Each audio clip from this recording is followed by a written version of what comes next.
Breaking news. పశ్చిమ గోదావరి జిల్లా ఉండి గ్రామంలో రౌడీలు దౌర్జన్యానికి పాల్పడ్డారు. ఆస్తి తగాదా విషయంలో ఇంటిపైకి వచ్చిన దుండగులు ఇంట్లోని వ్యక్తులపై బరితెగించి ప్రవర్తించారు. ఇంట్లో నివసిస్తున్న మహిళలు చీరలు లాగుతూ దారుణంగా ప్రవర్తించారు. మహిళలపై దాడి చేసిన దృశ్యాలు సీసీ కెమెరాలో రికార్డయ్యాయి. ఇంట్లోకి చొరబడిన దుండగులు ఇంట్లోని ఫర్నిచర్ను ధ్వంసం చేసి వస్తువులను బయటపడేయడంతో పాటు బంగారం, నగదు ఎత్తుకెళ్లారని బాధితులు చెబుతున్నారు. మరోవైపు దాడిపై పోలీసులకు ఫిర్యాదు చేసినప్పటికీ పోలీసులు పట్టించుకోవడం లేదని బాధితులు ఆరోపిస్తున్నారు. ఇక దుండగులతో కుమ్మక్కై తిరిగి తమపైనే దాడులు చేస్తున్నారని చెప్తున్నారు. అయితే దుండగుల నుంచి తమకు ప్రాణహాని ఉందని బాధితులు జిల్లా ఎస్పీకి ఫిర్యాదు చేయడంతో ఈ విషయం వెలుగులోకి వచ్చింది. 25 సంవత్సరాలుగా కొల్లి సుశీలమ్మ మా చిన్నమ్మండి. ఆవిడ ఇంట్లో మేము ఉంటున్నాము. ఆవిడని బాగోగులు చూసుకున్నామండి. అయితే ఆవిడ మాకు వీలునామా ద్వారా ఆస్తి మాకు ఇచ్చిందండి. అయితే మేము కోర్టులో వేసుకుంటే మాకు కోర్టు హక్కు కల్పించిందండి. అయితే కొల్లి సుందరం అనే వ్యక్తి మాపై దాడి చేసి మా చిన్నమ్మని అంతకుముందే తీసుకెళ్లిపోయి చంపేశాడండి.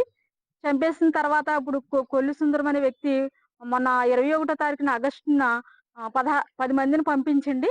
నా నా ఆడపడుచుని చీర లాగేసి నా చేతులు లాగేసి అసభ్యకరంగా ఆడవాళ్ళ పట్ల అసభ్యకరంగా ప్రవర్తించారండి. వాళ్ళు మమ్మల్ని ఖాళీ చేయించి బయటకు లాగేసారండి. ఫస్ట్ దాడి అలా చేశారు. తర్వాత రెండో దాడి 35 మందిని పంపించారండి. 20 మంది ఆడవాళ్ళు, 15 మంది మగవాళ్ళు వచ్చి నేను ఒక్కదాన్నే ఉన్నానండి. ఒక్కదాన్ని ఉంటప్పుడు నన్ను బయటికి లాగేసి నా ఫోన్ లాగేసుకుని మా ఇంట్లో సామాన్లన్నీ బయటపడేసి సీసీ కెమెరాలు పగలగొట్టేసి వైఫై కట్ చేసి ఇంట్లోకి వచ్చి దౌర్జన్యంగా నన్ను లాగేసి నేను రోడ్డు మీద జాకెట్ లంగాయితో పరిగెత్తేనండి ప్రాణరక్షణ కొరకు. పోలీసులకు ఎన్నిసార్లు మేము వెళ్ళి ప్రాధేయపడి బ్రతిమలాడినా సర్లే మా మీద ఎటువంటి యాక్షన్ తీసుకోలేదండి. కొల్లి సుశీలమ్మ గారు మా చిన్నత్త గారు అండి. ఆమె భద్రత కొరకు మమ్మల్ని తెచ్చుకున్నారు. మాకు ఆస్తి రాస్తుందని తెలిసి ఆమెకు స్లో పాయిజన్ చంపేశాడు ఆయన. కేసు పెట్టినా పట్టించుకున్న నాదుడు లేడు.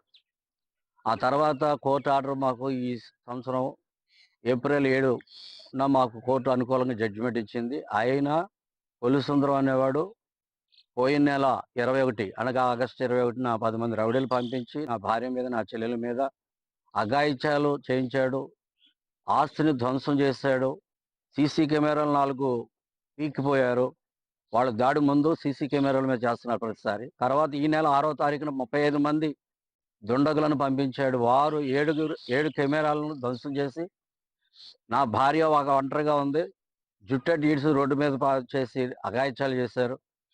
బీరువా పగలగొట్టి 10 లక్షల నగదును, 10 కాసులు బంగారాన్ని అపహరించారు. విలువైన ఫర్నిచర్ అపహరించారు. ఇప్పుడు పోలీసు వారి దృష్టి తీసుకెళ్లిన ఎస్ఐ గారు పట్టించుకోవట్లేదు, సిఐ గారు పట్టించుకోవట్లేదు. పై అధికారులకి కంప్లైంట్ ఇస్తే సిఐ గారికి, ఎస్ఐ గారికి అప్పగిస్తున్నారు. కానీ వాళ్ళు కొల్లి సుందరంతో కుమ్మక్కైపోయారు. మాకు న్యాయం జరగట్లేదు. అందుకనే ఎస్పీ గారి ద్వారా మాకు న్యాయం జరిగిద్దని ఆశిస్తూ మీడియా వారికి దృష్టికి తీసుకుని వెళ్తున్నాం.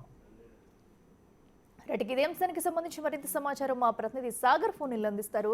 సాగర్, చెప్పండి. కేవలం ఆస్తి తగాద వల్లే రౌడీలను పంపించి ఇంతటి దౌర్జన్యానికి పాల్పడ్డారంటూ కూడా బాధితులు అయితే చెప్తున్నారు. సో ఇప్పటికైనా పోలీసులు దీనిపై అయితే ఫోకస్ చేస్తున్నారా? అసలు పూర్తి డీటెయిల్స్ ఏంటి? అఖిల, పశ్చిమ గోదావరి జిల్లా ఉండి గ్రామంలో దారుణమైన సంఘటన ఆలస్యం వెలుగులోకి వచ్చింది.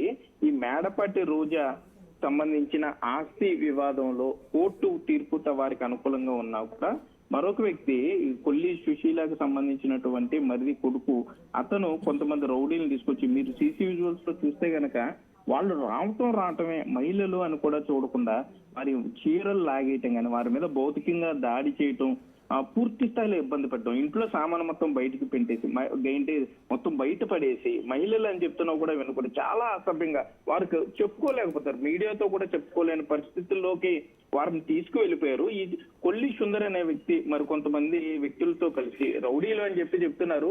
వీరంతా కూడా ఆస్తి కోసం ఈ రోజా మీద దాడి చేశారు అనేది రోజా చెప్తున్నారు. ఇదే విషయాన్ని, అంటే ఈ భౌతికంగా దాడులు చేశారు, అసభ్యంగా ప్రవర్తించారు, ఇదే విషయాన్ని ఉండి పోలీసులకు సమాచారం ఇస్తే, ఫిర్యాదు చేస్తే, కనీసం ఫిర్యాదు నమోదు చేయకపోగా వారు కూడా ఫిర్యాదు చేయడానికి సిద్ధంగా ఉన్నారు అంటూ కౌంటర్ కేసులు ఉన్నాయంటూ నెల రోజుల పాటు కాలయాపన చేసుకుంటూ వచ్చారు. ఆఖరికి వారు ప్రాణ భయంతో ఈస్ట్ గోదావరి వెళ్ళిపోయి వారి బంధువుల ఇంట్లో తలదాచుకోవాల్సిన పరిస్థితి వచ్చింది. ఎట్టకేలకు కొంతమంది ధైర్యం చెప్పడంతో పశ్చిమ గోదావరి జిల్లా ఎస్పీ దృష్టికి తీసుకువెళ్దాం, ఎస్పీ దగ్గరికన్నా వెళ్తే తమకు న్యాయం జరుగుతున్న ఉద్దేశంతో జిల్లా ఎస్పీని కలిశారు. అప్పుడు విషయం మీడియాకి తెలిసిందని చెప్పుకోవచ్చు. మనం పోలీసులు కూడా సంప్రదించాము, పోలీసులు వాళ్ళకేం చెప్పారు అదే విషయాన్ని బిగ్ టీవీ కూడా చెప్పడం జరిగింది. అది సివిల్ కేసు అంటూ కూడా చెప్తున్నారు. మరి సీసీ కెమెరాలో అంత క్లియర్ గా వీరి నివాసం ఉంటున్న ఇంటికి వచ్చి అంత దాడి చేసిన తర్వాత మహిళల చీరలు లాగేస్తుంటే కనీసం అది పోలీసులు వారిని పిలిపించి కనీసం కౌన్సిలింగ్ కూడా చేయలేకపోవడం వాళ్ళ అనుమానాలకైతే తావిస్తుంది. కేవలం సివిల్ కేసు అన్న దాంతో తోసేస్తుంటే మరి ఎవరైనా రాజకీయ నాయకులు ఒత్తిళ్ళ మరి ఏదైనా కారణాలు ఉండి పోలీసుల మీద పనిచేస్తున్నాయంటూ కూడా అక్కడ ప్రజలు మాట్లాడుకునే పరిస్థితి ఉంది. నెల రోజులు జరుగుతున్నా కూడా పోలీసులు కేసు నమోదు చేయకపోవడం చూస్తుంటే ఇప్పటికీ కొల్లి ఎవరైతే సుశీల ఇల్లు రాసిచ్చిందో రోజా అనే ఆవిడ ఇంట్లో ఈ రౌడీలు ఉంటూ ఆ ఇంట్లోనే మద్యం సేవిస్తూ లేకపోతే పేకాట ఆడుకుంటూ అక్కడ భయానక వాతావరణం సృష్టిస్తున్నారు. అడగడానికి వెళ్ళిన వారు ఎంత దాడులు చేస్తున్నారు. కోర్టు తీర్పు ఉన్నా కూడా పొజిషన్ లో మేము ఉన్నామంటూ కూడా వారు మాట్లాడుతుండటంతో అసలుకి ఆ ఉండి నియోజకవర్గంలో రక్షణ ఉందా లేదా అనే విధంగా కూడా అనుమానాలు వస్తున్నాయంటూ కూడా అక్కడ గోరింటాకు తోటకి చెందినటువంటి ప్రజలు మాట్లాడుకునే పరిస్థితులు అయితే ఉన్నాయి. ఇక్కడ రైట్ సాగర్, థ్యాంక్ యూ.